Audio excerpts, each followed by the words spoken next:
सभी परिजनों को मेरा प्रणाम। आज मैं आपको बताने वाली हूँ गर्भ विज्ञान शिविर के बारे में जो संपन्न हुआ है बड़ी ही सफलतापूर्वक गायत्री चेतना केंद्र पुणे में। और ये जो गर्भ विज्ञान शिविर है इसमें जितनी भी प्रेग्नेंट महिलाएं हैं उन सबको ज्वाइन अवश्य ही करना चाहिए। और ये मेरा पर्सनल सजेशन है कि आप अगर प्रेग्नेंट हैं या आपकी वाइफ प्रेग्नेंट होने के बारे में सोच रहे हैं, आप फैमिली प्लानिंग के बारे में सोच रहे हैं, तो आपको इसके बारे में जानकारी अवश्य ही लेनी चाहिए कि क्या है गर्भ का विज्ञान। मैं आपको बता दूं, हमारे बहुत सारे जो महापुरुष रहे हैं जिन्होंने अपने इतिहास में एक नाम दर्ज किया है, जैसे आप अभिमन्यु को मान लीजिए। जैसे जो चक्रव्यूह रचा गया था कौरवों के द्वारा उसे कोई नहीं तोड़ पा रहा था, लेकिन जो अभिमन्यु था उसने उस चक्रव्यूह को तोड़ा और उसके अंदर एंटर कर गए। और ये क्यों हुआ? क्योंकि उनकी माता ने ये चक्रव्यूह कैसे रचा जाता है इसके बारे में उन्होंने सुन रखा था, लेकिन इस चक्रव्यूह से बाहर कैसे निकले जब ये बात आती है तो उस समय उनकी माता जी सो गई थी तो इसलिए अभिमन्यु चक्रव्यूह के अंदर उसे तोड़ के तो चले गए, लेकिन बाहर आने की टेक्निक उनको नहीं पता थी। तो ये सारी जानकारी उन्हें कहाँ मिली? गर्भ के अंदर, जब वो अपनी माता के पेट में थे। तो ऐसे ही हमारी मदालसा हैं जिन्होंने गर्भावस्था के समय ही बहुत सारे धार्मिक ग्रंथ पढ़े और अपनी 3 संतानों को उन्होंने ब्रह्म ऋषि बनाया। और उसके बाद जब उनके पति ने कहा, राजा ने कहा कि देवी आपने अपनी 3 संतानों को तो सन्यासी बना दिया, संत महात्मा बना दिया और समाज कल्याण में ही लग गए हैं, घर छोड़ के चले गए, अब राजपाट कौन संभालेगा? तो उन्होंने कहा महाराज आप बिल्कुल चिंता मत करें, हमारी जो अगली संतान होगी उसे हम बहुत कुशल राजा बनाएंगे। और हुआ भी ऐसा ही।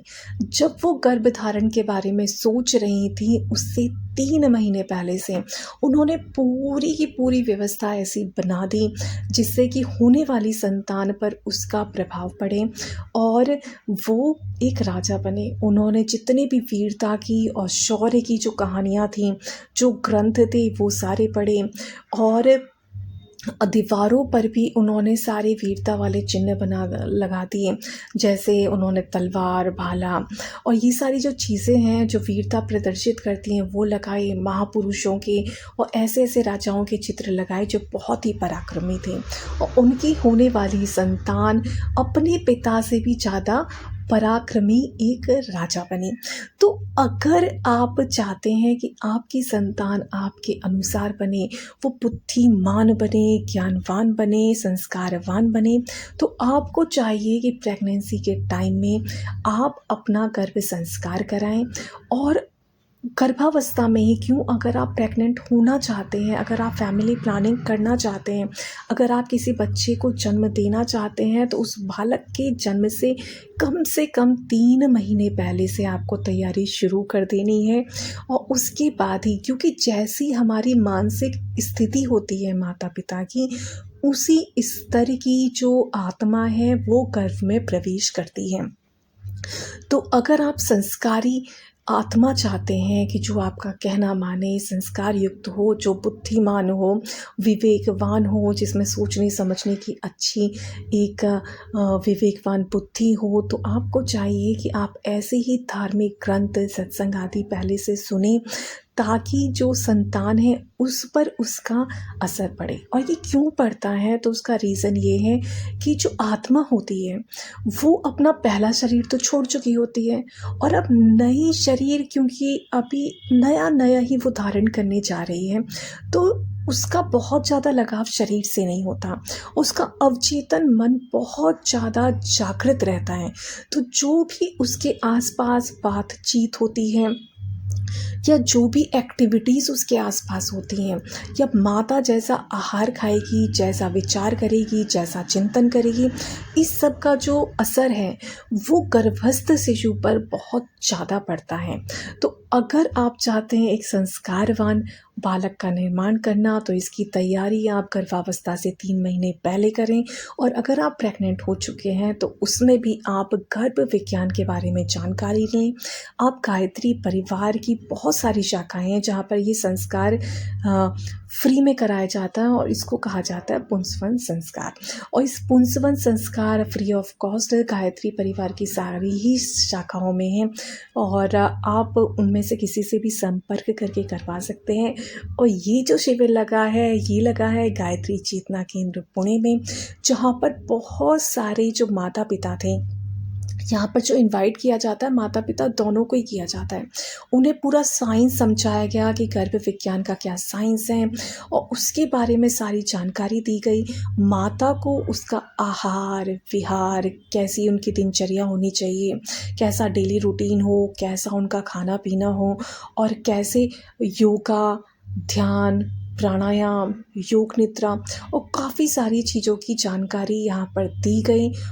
माता पिता को साथ में ही इस गर्भ विज्ञान शिविर में बुलाया गया और जिनके साथ हस्बैंड किसी भी कारणवश नहीं आ सकते थे, उनके साथ भी किसी और महिला को बुलाया गया।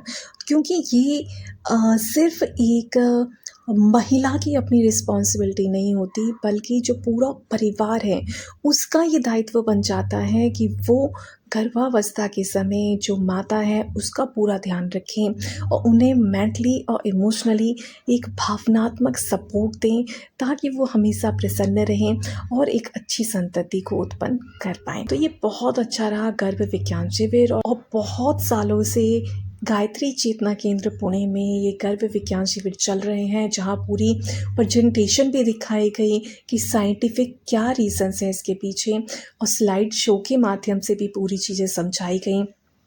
ध्यान, योग, मेडिटेशन और कुछ क्रिएटिव एक्टिविटीज़ भी बताई गई कि माता-पिता जब साथ में कुछ क्रिएटिव करते हैं तो वो भी बहुत संतोषदायक होता है माता और पिता दोनों के लिए।